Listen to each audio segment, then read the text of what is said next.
Ayan, sana po mapanood ng anak ni tatay ito. Si Paolo, tsaka si Leonard, tsaka si Leslie. Ano pong sasabihin niyo sa kanila, tay? Huwag niyo akong masyadong alalahanin na sa mabuti akong kalagay. Alam po ba nila na nanlilimos po kayo? Alam nila? Po? Alam po nila na ganyan po yung trabaho nyo? Opo. Nanlilimos kayo? Okay lang sa kanila? Okay lang naman po. Dapat po tayo naalagaan kayo niyan ng mga anak nyo.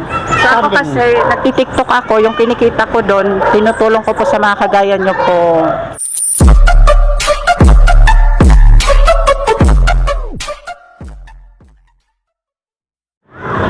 Hello mga idol, for today's video, so may tutulungan tayong isang homeless ulit. So andito si tatay mga idol, tatanungin natin kung anong pangalan niya. Ito po. Hi tay, good afternoon. Ako pala si Marlon. Tumutulong po ako sa mga kagaya niyo po. Anong pangalan niyo tay? Pablo Limo po. Ilang taon na kayo? Nasa mahigit na 59. 59, so magiging senior na kayo. Ano pong ginagawa niyo dito tay? Namalimos po. Stowaway po. Wala po kayong asawa? Patay na po. Anak po? Nasa probinsya po. Sino kasama niyo po dito sa Cavite? Kapatid ko po. So wala yung mga anak niyo. Ilan po anak niyo tay? Bali, tatlo. Tatlo. Baka gusto niyo po silang batiin sa camera. Baka mapanood po nila itong video. Anong pangalan? Leslie, Sabihin niyo po yung mga gusto niyo sabihin sa kanila. saka Leonard. Ayan, sana po mapanood ng anak ni tatay ito. Si Paolo, tsaka si Leonard, tsaka si Leslie. Ano pong sasabihin niyo sa kanila tay?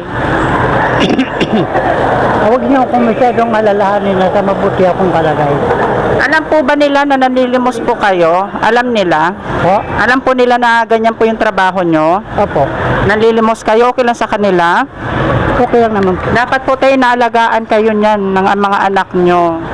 Saan probinsya nyo pala tay? Sa may Karigara. Carigara Leyte. Parang may bago. Ba't hindi po kayo umuwi? Wala na. Dito na lang talaga kayo tay. Huwag yung aming syudad. Nung nagyolanda? So napadpad kayo dito? Kaya dito ko sa kapatid. Ganun ba? Hindi kami magka-close. Saan po kayo nakatira ngayon dito sa Dasma? Basta ano lang. Dahil saan lang kayo nakatira? Dito sa kalsada? Wala kayong bahay? Meron din naman, kaya lang hindi lang pwede akong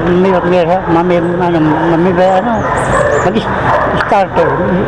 So ako kasi nagtitiktok ako, yung kinikita ko doon, tinutulong ko po sa mga kagaya nyo po. Baka may gusto po kayong sabihin sa mga viewers natin. Sa mga madlang people po. Okay naman, basta importante malaga. Wala po kayong sakit tay? Wala naman po yung swerte para umasenso. Wala po kayong sakit? Wala naman po. Talagang malakas pa kayo? Malakas po. Wala na po kayong sasabihin?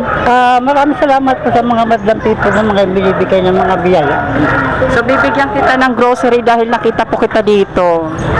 Yan, tinutulong ko po kasi yung kinikita ko sa mga kagaya nyo po. Maraming salamat sa mga biyayang mga binigay ng Lord. Sa mga kamag-anak nyo po sa probinsya, wala kayong sasabihin? Patay na rin po. Talagang kayo na lang po tsaka yung pinsan mo dyan sa tinitirahan nyo. Kanina pa kayong umaga dito, tay? Opo. Nakamagkano na po kayo? Wala pa po sandaan. Wala pa nga 10, mga 15 pa lang. So mga 15 pesos pa lang yung nakikita ni tatay. Buti po may mga nagbibigay sa inyo. Ano lang po, tsamba-tsamba lang po. Kung merong may gusto, yun lang. Hindi naman po. Buti na lang. Bugrang sa kanilang pusat damdamin. Buti nakita kita dito, tay. Yan, kukunin ko lang po yung grocery, ha.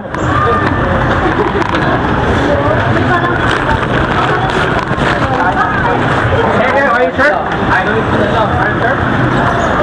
Ito po yung grocery natin. Bibigay natin kay tatay. Yan, thank you. Ano po masasabi nyo, tay? Maagang pamasko namin yan. Maraming salamat po sa inyong mga tulong na ibinibigay sa isang katulad namin. Salamat, tay. At sa Lord, hallelujah, mag-ingat din po kayong mga Thank you.